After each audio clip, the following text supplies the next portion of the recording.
বন্ধুরা, এই সিনেমাটি এতটাই ভয়ঙ্কর যে অনেক দৃশ্য দেখাই যায় না। বড় বড় প্ল্যাটফর্মে মুক্তির দিনের মধ্যেই মুভিটি সরিয়ে ফেলা হয়।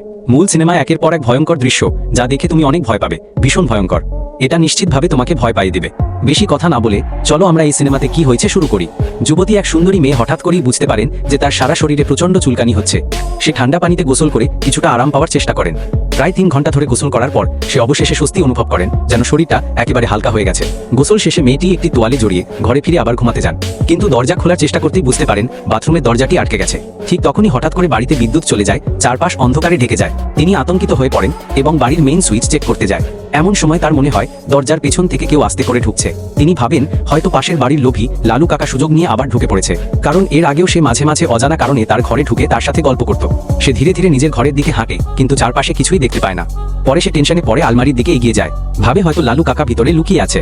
কিন্তু আলমারি খুলে দেখে ভেতরে শুধু নিজের জামাকাপড় ছাড়া আর কিছুই নেই। ঠিক যখন সে দেখে, হঠাৎ তার বিছানার নিচ থেকে এক অদ্ভুত শব্দ আসে, যেন কিছু একটা আছে। সে সাহস করে নিচে তাকাতে যায়, আর ঠিক তখনই সে যা দেখে